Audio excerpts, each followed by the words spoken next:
The first time I noticed something was wrong, it wasn't because of what he said. It wasn't the strange smile on his face or the way he always stood a little too still. It was his eyes. He never blinked. I met him during one of the hardest months of my life. After losing my job, I spent every morning sitting in the small park across from my apartment, pretending to read while worrying about bills. One cold Monday, I saw a man feeding birds with pieces of bread. He looked ordinary enough. Gray jacket, black jeans, neat hair, but there was something unsettling about him. As I watched from a distance, I realized his eyes remained open the entire time. Maybe I imagined it, I told myself. The next day he was there again. And the next. Always feeding birds. Always calm. Always watching the world without blinking. Curiosity got the better of me. Mind if I sit here? I asked. He smiled warmly. Not at all. His voice was gentle, almost comforting. I'm Daniel, he said. I'm Ethan. We talked for nearly an hour. He asked about my family, my dreams, and what kind of work I wanted. Oddly enough, he never spoke much about himself. Every few minutes I caught myself staring at his eyes. Still no blink. I left feeling strangely uneasy, but I couldn't explain why. A week later, I found a small envelope taped to my apartment door. Inside was enough cash to cover my rent. There was no note. No name. Only a tiny paper bird folded from notebook paper. The next morning Daniel was feeding birds again. You wouldn't happen to know anything about this? I asked, showing him the folded bird. He smiled. Sometimes kindness doesn't need a signature. Before I could ask another question, he tossed another piece of bread toward the pigeons. I thanked him, assuming he had been the anonymous helper. Over the next few months, unusual things kept happening. An elderly woman who had fallen on the sidewalk found groceries waiting at her door. A struggling college student discovered his tuition had been secretly paid. A homeless veteran suddenly had an apartment and a job interview. No one knew who was helping them. Each time, someone found the same little paper bird. The neighborhood began calling the mysterious person the Bird Man. I never told anyone about Daniel. Still, I couldn't ignore the strange feeling every time I looked into his eyes. He never blinked. Not once. One rainy afternoon, I decided to test my imagination. We sat under a shelter while the rain poured around us. I stared directly into his eyes while we talked. 1 minute. 2 minutes. 5 minutes. Nothing.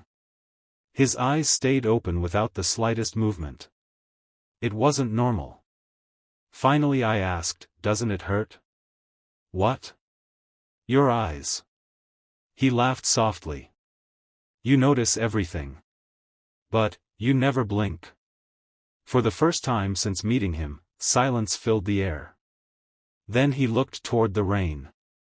Some people stop noticing small things, he said. Others notice only small things. That wasn't an answer. Days later I stopped seeing him. The bench remained empty. The birds waited every morning, but no one came. I found myself worrying. Had something happened? After searching for almost a week, I asked people around the neighborhood if they knew him. Nobody did. The coffee shop owner shook her head. The man feeding birds? I thought he was your friend. The librarian said she'd seen him many times but never spoken to him. An old gardener frowned. Funny thing, he whispered. I've never seen him leave. That sent a chill through me. I checked nearby hospitals. Nothing. Police records. Nothing. No Daniel matching his description existed nearby. It was as though he had appeared from nowhere. One evening I returned to the park. The bench was empty except for another folded paper bird. Inside it was a handwritten message. Kindness only matters when it continues after you're gone. No signature. Just those words. I slipped the bird into my pocket. The following morning I bought 2 loaves of bread. Instead of sitting at home worrying about finding work, I walked to the park. The birds gathered around me. Soon children joined in, laughing as pigeons fluttered around their feet. An elderly man smiled. "You've replaced the other fellow." "I guess I'm trying." Weeks passed. I finally found a new job at a local publishing company. Life slowly improved. But I couldn't forget Daniel. Inspired by him, I started doing small anonymous acts whenever I could. Leaving groceries on struggling neighbors' porches.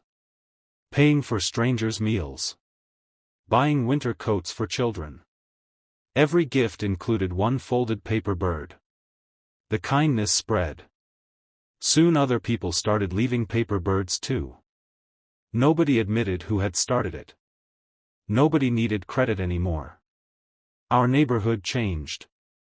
People smiled more, lonely people had visitors. Hungry families found food. Broken bicycles were repaired overnight.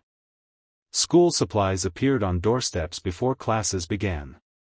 One evening a little girl ran toward me. "Mister." She handed me a folded bird. "I found this on our porch." Inside was a note. "Thank you for continuing." My hands began shaking. I looked around the street. No one. Then, across the park, I saw a familiar gray jacket disappearing behind a line of trees. I ran.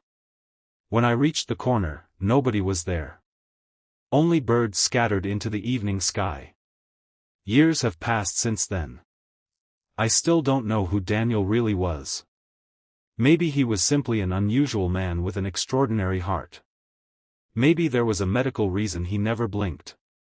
Or maybe some mysteries aren't meant to be solved. What I do know is this. The thing that frightened me most about him wasn't what I remember now. I used to think his unblinking eyes were the mystery. I was wrong. The real mystery was how one quiet stranger transformed an entire community without asking for applause, recognition, or thanks. His greatest gift wasn't the money he secretly gave or the lives he quietly changed. It was teaching the rest of us that kindness can become contagious. Even today, every Sunday morning, I visit that same park with a bag of bread in one hand and folded paper birds in the other. Sometimes someone discovers one and smiles. Sometimes they pass the kindness on. And every once in a while, as hundreds of birds lift into the sky together, I feel as though someone is watching from a distance. I look around, hoping to see Daniel one more time. I never do. But whenever I remember those strange, steady eyes that never blinked, I no longer feel fear. I feel gratitude. Because the moment I thought I had discovered something terrifying was actually the moment I met the kindest person I would ever know.